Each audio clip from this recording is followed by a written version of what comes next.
બોલો સ્વામિનારાયણ ભગવાન જય ઘનશ્યામ મહારાજની જય। તો ભક્તો, આજે આપણે વિડીયો બનાવવાનો છે। ગઈકાલે આપણે જે સુબોધ સાગરની કથા કરી હતી એ કથાથી આપણે આગળની કથા એ આપણે ચાલુ કરીશું। જ્યાં લોભી હોય ત્યાં ધોતારા ભૂખે ન મળે એ ધ્યેયની આપણે કથા કરી હતી અને એથી આગળની કથા આપણે અહીંથી ચાલુ કરીશું। જ્યારે ભક્તોના ઘરે ભગવાનની મૂર્તિ હોય એમને જો ઓનલાઈન વાઘા મગાવવા હોય તો અમારી પાસેથી મગાવી શકે છે। અમારો મોબાઈલ નંબર 63 54 45 14 82। આ નંબરમાં ફોન કરીને વધારે માહિતી લઈ શકશે। હવે આપણે આગળની કથા ચાલુ કરશું, તો આ કથા તમે પૂરેપૂરી સાંભળજો, ખૂબ સરસ કથા છે। હવે આવી રીતે કચરાસા તથા મહંત વચ્ચે વ્યાપાર ચાલતો જોઈ મંદિરનો પૂજારી કાંઈક બુદ્ધિશાળીની દેવી હતો તે વહેમાયો।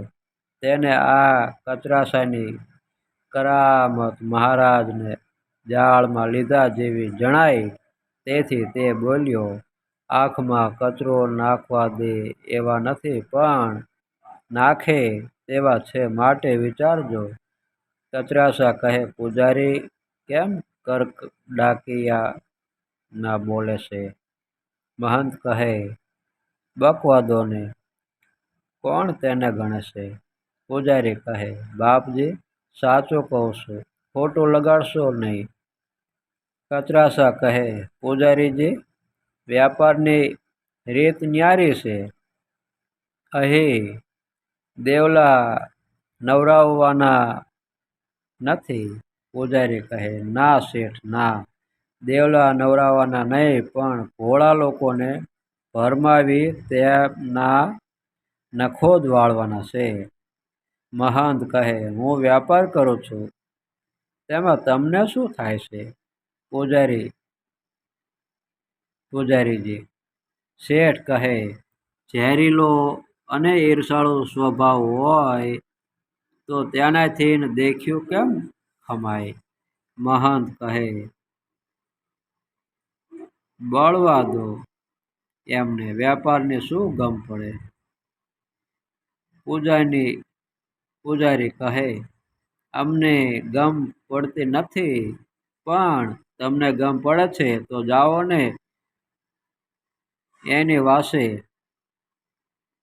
રૂપિયા ક્યાંથી લાવે છે અને વ્યાપાર શું કરે છે તે તો જુઓ। મહારાજ કહે,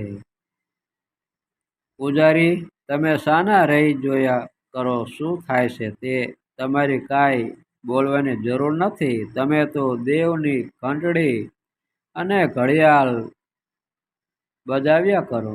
પૂજારી કહે, જોયા કરું છું ને જોયા કરીશ, પણ આ તો શ્રી રામજીનું છે અને પેટ બળે છે તેથી જ બોલી જવાય છે। શેઠ કહે, મહારાજ મેલોને પૈડ એ ભલેને બોલ્યા કરે, આપણે જેમ કરતા હોય તેમ કરો, આમાં ક્યાં તમારે કે મારે સ્વાર્થ છે?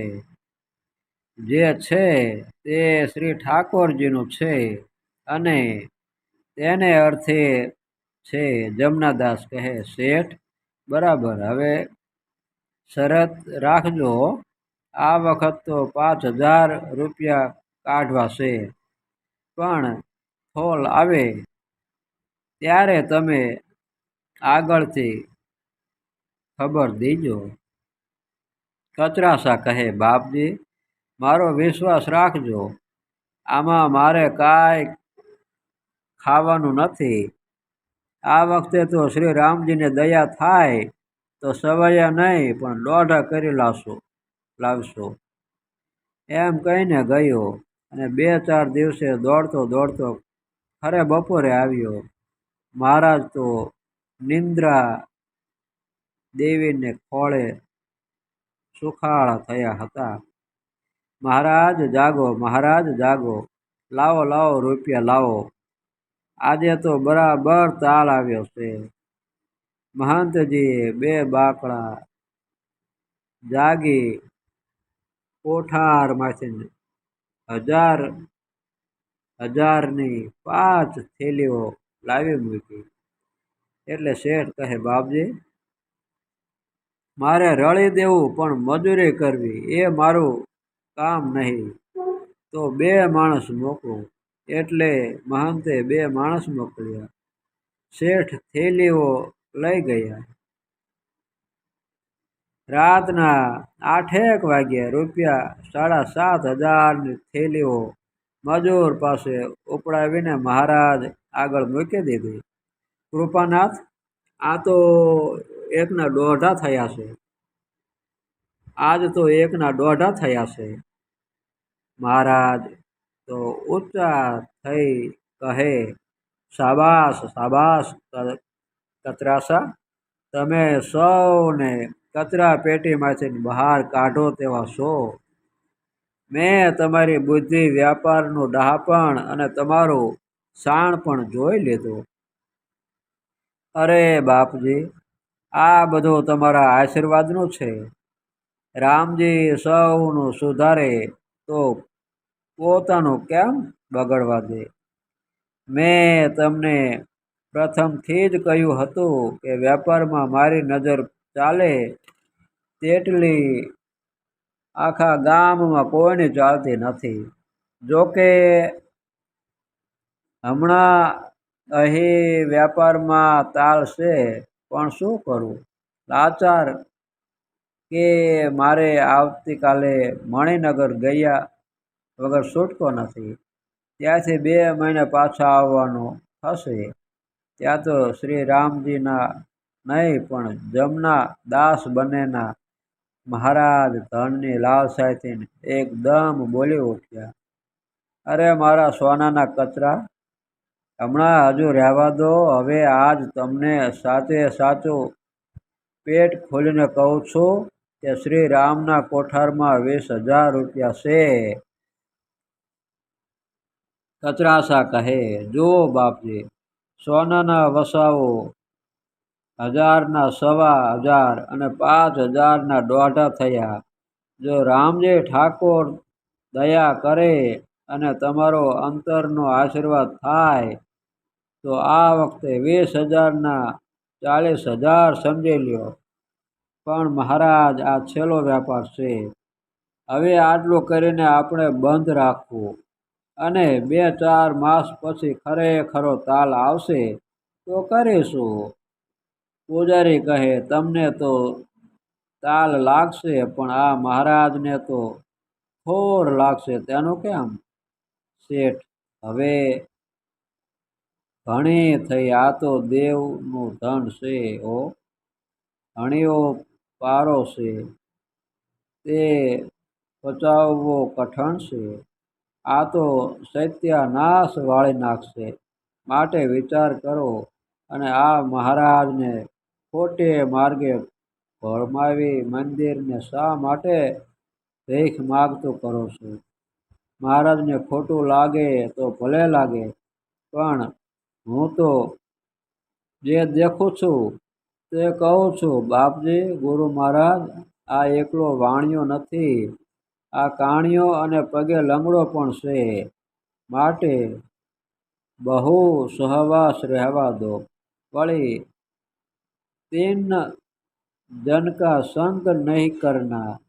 આધે લૂલે કાણે કા, અંધો લૂલો અને કાણો, એ 3નો સંગ ન કરવો. અને આ આપણા ત્યાગીનો ધર્મ ન કહેવાય. આમ કચરાસાને તથા જમનાદાસ મહારાજને પૂજારીએ કહ્યું. કચરાસા કહે, બાપજી, આજથી મારે ને તમારે રામ રામ છે. હું તમારા વગર પૈસાનો ગુલામ. હું લોહીનું પાણી કરી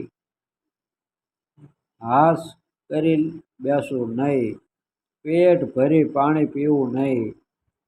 આમથી આમ ને આમથી આમ આખો દાડો રખડી તમને પૈસા કમાઈ આપું અને અહીં આવું ત્યારે આ પૂજારીના ટાણા તણકા સહન કરવા પડે.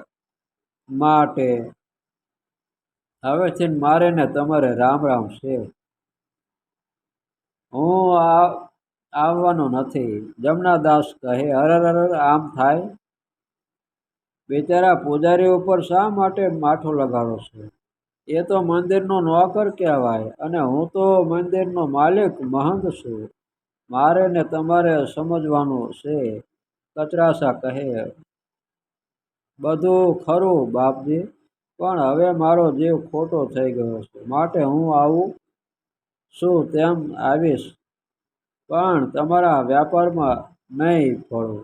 મહંત કહે, કચરાસા, તમે માઠું ન લગાડો, વ્યાપારમાં બરાબર ધ્યાન લગાડો. આ છેલ્લી ચોટ છે. તો આટલો કરી સુખેથી મણિનગર જાઓ, પછી 6 મહિના વ્યાપાર કરવો નથી. ત્યાં તો પૂજારી કહે, ગુરુ મહારાજ, પછી તો કચરાસાએ રહેવા દીધું હશે તો વ્યાપાર કરશો ને? 6 મહિના પછી તો તમારા અને શ્રી રામજીના ખજાનાની ખાખ થશે. ત્યાં તે ગુરુ મહારાજ લાલ ચોળ થઈ ઘાટો કાઢીને બોલ્યા, અલ્યા પૂજારા, બહુ જીબડી વધારામાં રાખ. વધારાનું બોલમાં રાખ, તો જે ચોળતા હશે તે ચોળશે. પૂજારી કહે, હા, તમે જ ચોળવાના છો. તો ભક્તો, આપણે આ કથા એ પૂર્ણ કરવી છે. આગળની કથા આવતા વિડીયોમાં કરશો. ત્યાં લગી મને રજા આપો. જય સ્વામિનારાયણ.